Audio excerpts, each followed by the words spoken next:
images showing. 那鉴于当前叙利亚局势， 국제뉴스 한반도 정세를 한눈에 황준호의 월드 리뷰.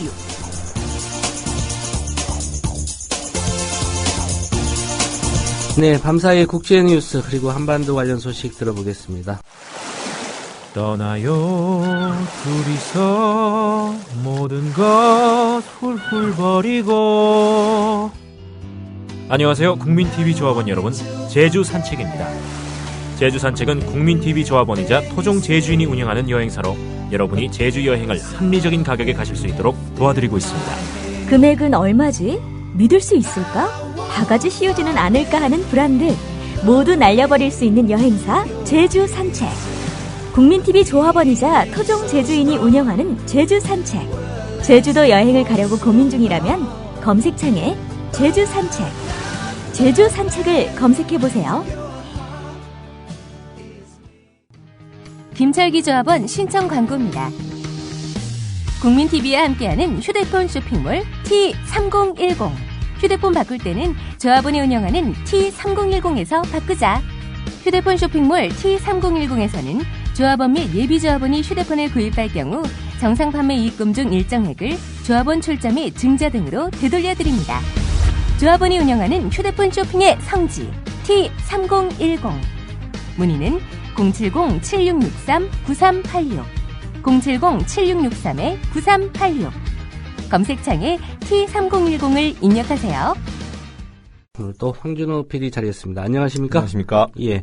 남북 이산가족 상봉 행사 얘기부터 좀 해야 될 것 같습니다. 어제 금강산에서 시작이 됐죠? 예, 어제부터 다음 주 화요일 25일까지 6일 동안 진행됩니다. 상봉 장면이라든지 이산가족들의 사연 이런 것들은 여러 매체들 통해서 보셨을 테니까 저는 이산가족 상봉과 관련한 정책적인 문제에 대해서 말씀드려 보겠습니다. 예. 이명박 정부 때부터 이산 상봉을 정례화해야 된다라는 말을 많이 하고 있습니다. 그러니까 정기적으로 하자는 건데요. 예. 박근혜 정부도 많이 쓰는 용어입니다. 그런데 상봉 정례화라는 말은 전형적으로 관 중심의 정권 홍보 중심의 용어라는 점, 이것을 짚고 넘어가야 될 것 같습니다. 예.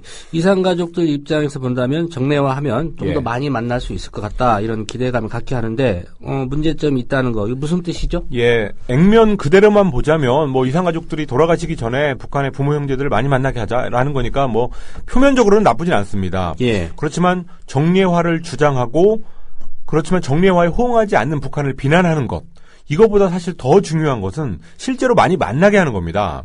김대중 노무현 정부 때도 정례화라는 용어를 안 쓰지는 않았지만 우선순위에 있어서는 비정기적으로라도, 그러니까 정례화가 아니더라도 상봉 행사를 많이 할 수 있도록 남북관계를 관리하는 게 우선 목표였습니다. 예. 그래서 김대중 노무현 정부 때는 매년 적어도 2번은 상봉 행사가 열렸습니다.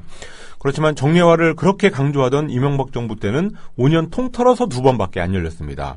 그래서 정례화를 강조하면서 5년간 2번 하는 거하고, 정례화 얘기는 사실 별로 안 했지만 매년 2번 하는 거하고 뭐가 더 좋은 정책이냐라고 물으면 답은 자명해질 것 같습니다. 예.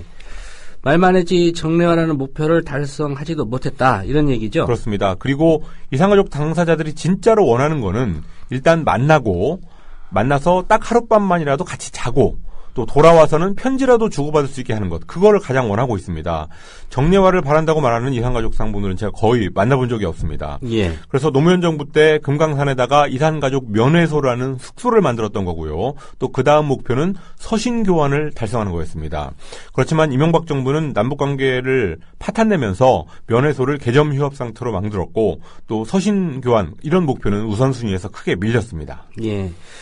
그 이산가족 당사자들이 진정으로 원하는 이런 것들을 정책으로 만들어야 된다, 이런 얘기죠. 그렇습니다. 남북관계 다른 정책도 마찬가지인데요. 예를 들어서 북한 인권에 대해서도 개선하라 이렇게 북한 정권에 요구만 하지 말고 지금 당장 북한 주민들의 인권 상황을 나아지게 하는 식량 지원, 또 경제 교류 이런 거를 해야 되는 거고요. 북한 핵 문제도 마찬가지입니다. 북한에 대해서 핵을 포기하라고 말만 한다거나 아니면 한반도 비핵화를 달성해야 된다고 최종 목표만 되풀이하지 말고 그 목표를 위해서 남쪽 정부가 지금 뭘 해야 되고 어떤 환경을 만들어야 되는지 이거를 고민하고 실천하는 게 바로 정책입니다. 예. 그런 점에서 이명박 정부는 목표만 있고 정책은 없던 정권이었고요.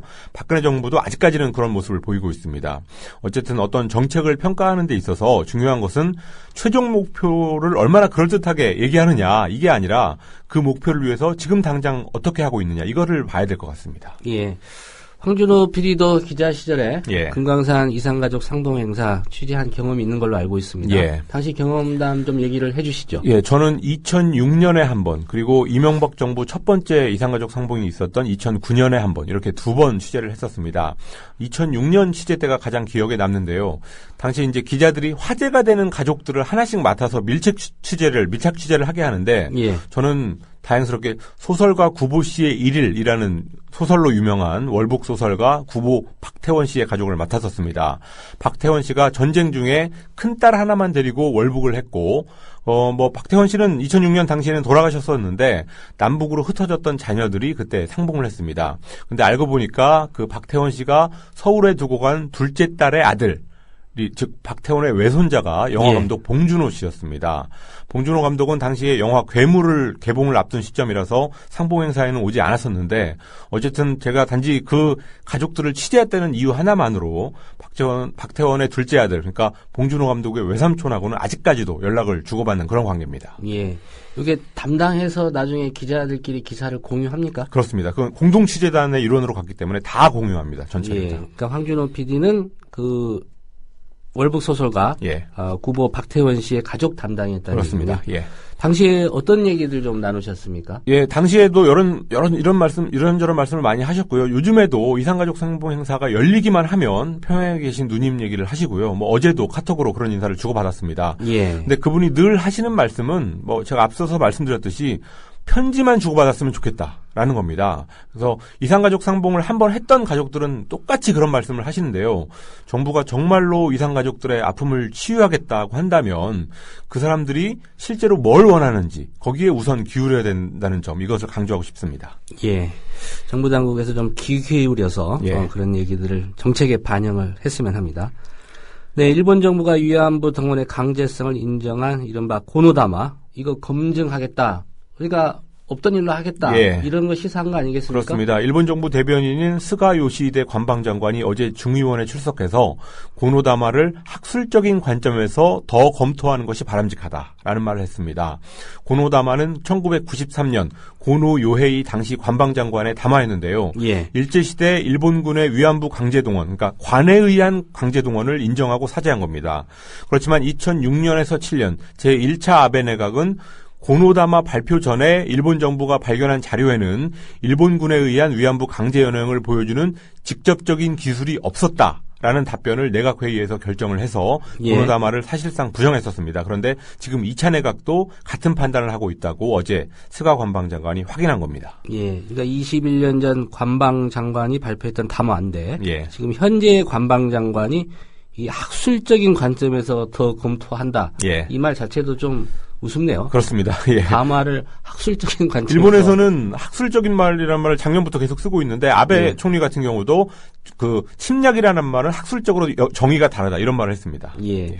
뭐 당연히 우리 정부가 강하게 반박을 했을 것 같고요. 외교부 당국자가 곧바로 역사 인식의 근간을 무너뜨리는 거다라고 하면서 재검토 중단을 강력히 요구했습니다. 그런데 제가 이 시점에서 궁금한 점은 왜 이런 말을 외교부 당국자는 익명으로 하는 건지 이게 굉장히 궁금합니다. 예. 정부의 공식 담화인 고노다마를 부정하는 것은 지금 일본에서 정부 대변인이 공개적으로 하고 있는데 기존 입장을 지키라는 그런 훨씬 더 명분이 많은 요구는 왜 우리가 익명으로 해야 되는지 이게 이해가 되지 않습니다. 이제 본격적으로 고노다마를 둘러싼 갈등이 있을 텐데요. 이런 식으로 한국 정부가 소극적으로 나오면 결국은 불리해질 수밖에 없다는 점 이것을 박근혜 정부하고 외교부가 놓치지 말아야 될 것 같습니다. 예. 익명으로 이런 입장을 밝히는 부분 예. 이해할 수 없다는 그런 지적. 예. 공감합니다. 네. 황준호 PD 고맙습니다. 감사합니다.